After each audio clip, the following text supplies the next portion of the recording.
Hello, ladies. Welcome to day 25 of the Honor Challenge.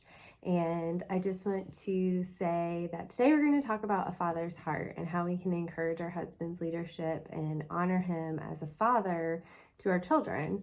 So, parenting is such an interesting thing. You don't get like a rule book and there's no like right or wrong way to do it. But parenting is also an arena where sometimes women can knock their men off their horses. I remember wondering what Jesse was going to be like as a dad, and when we were first parents and dreaming about having kids, and it really is like amazing to look back over 15 years and see how he instructs our children, how he encourages them, how he challenges them, how he tries to get them to be strong and think for themselves. He affirms them, he disciplines them, but he also plays like a zillion video games with them and takes them on some pretty cool adventures from time to time. But sometimes it's like easy for me to see all of his parenting flaws or the things that just are totally different than the way that I would do it and kind of rub me the wrong way for some reason. And I'm going to challenge us today as an honor for this honor challenge to really be careful with doing that to your husband. We're always, my heart and my mind, it's always like trying to convince me that my way is better, or maybe I have a better explanation for my kids than he does, or I know them better because I'm with them more, or something like that. And I always am like, for some reason, I don't know if y'all do this, but I'm always kind of like, oh, don't push him too hard, but also, make him tough. And so there's this really delicate balance between like a male energy and a female energy in a home. And a lot of times I always think that like, I know what's best. And what my heart and kind of like my pride is saying is I can do it better. Like, you're not as good of a parent as me. And we have like a huge fatherless problem in our country today. There's so many divorced families. There's so many kids who don't know their dads at all.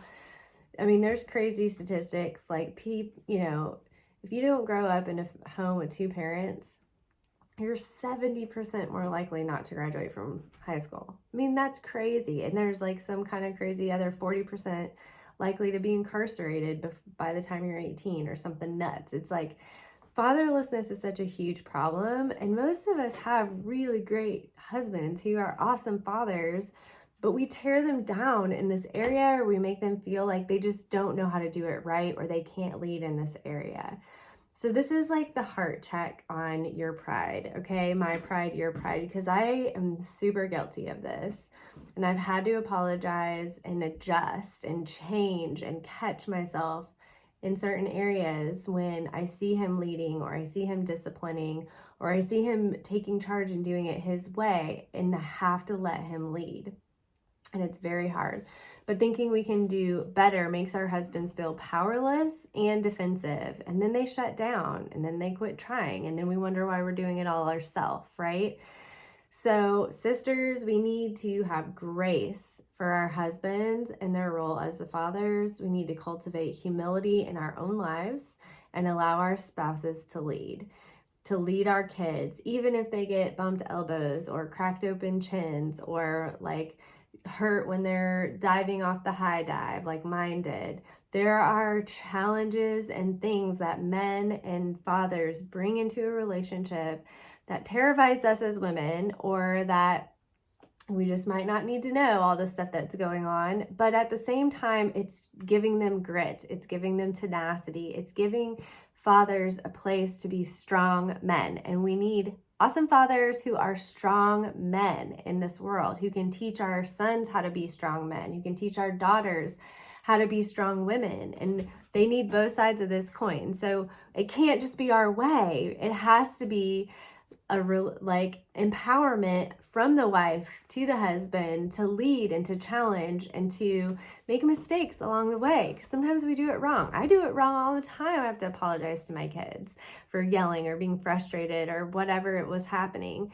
And guys can do that too. And we can learn and we can grow and we can listen for each other in the process.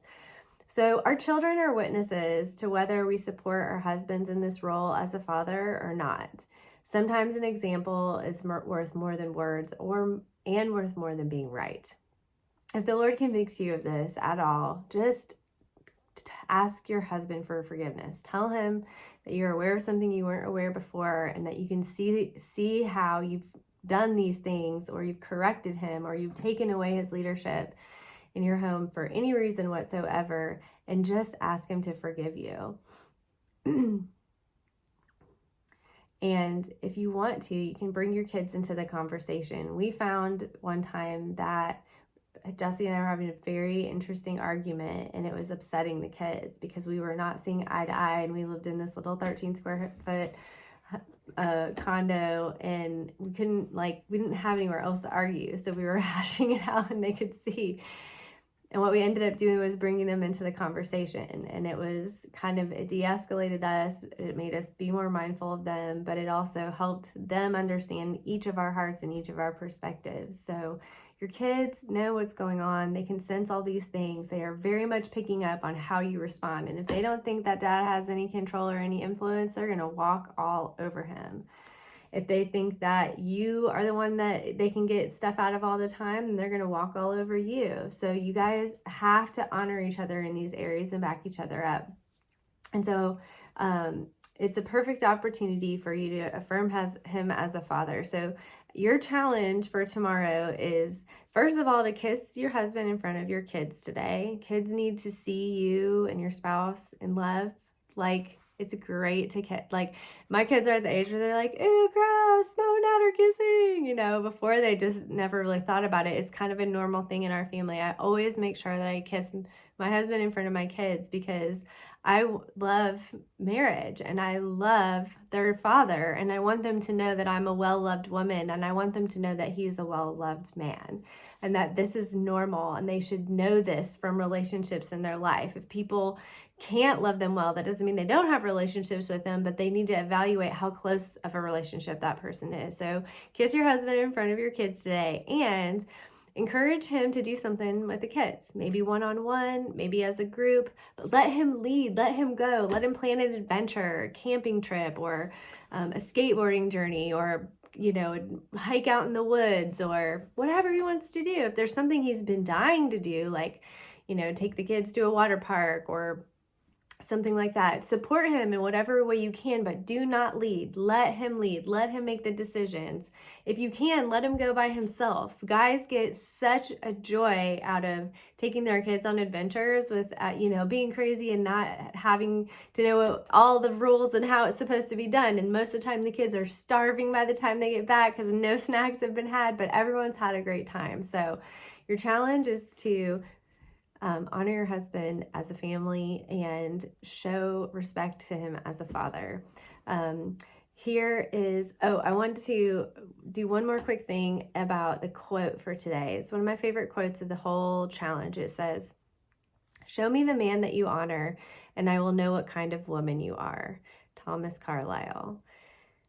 And it's so true you can see men who are well loved, who are well respected by their wives, who feel confident in their role as a husband. And you can see other husbands who kind of get walked over all the time, or who don't really have that leadership, in the home. And the wife kind of wears the pants at home, or makes all the decisions, or controls all the money, or whatever it might be. So this quote really struck me when I reread it as I was getting ready to do this video, because I want people to know how awesome of a man my husband is. I want him to walk in the door right now and ruin my video. It's okay. I'm out of here. Oh, sorry. I was trying to sneak it in before you came up. He told me 20 minutes. It's only been 10. Anyway, so I want them to know that he's well loved, that he's respected, that he's well cherished. And if you can show me the man that you honor, I can look and see that in his eyes and in his spirit. So that's been kind of my goal, my mission from starting this challenge, writing this challenge, is to hopefully sow honor into my husband so that he will blossom, and that people will be able to see how awesome he is of a person outside of just our family. So I want to bless you guys today. I bless you as a daughter of the King with a deep and abiding nature who is marked by freedom, nobility of birth and character, confident identity, honor and dignity and authority, with purpose and true personhood, and access to your Father with deep intimacy within his house and his family likeness. In your Father, you have this assurance that you are an heir, and you can trust that he has the best of the best of the best plans laid up for you in his heart. This is a journey, my friends. We are on it together. Keep sowing seeds of honor in your life. Now, today, always, it will bear good fruit. And I bless you in the name of Jesus.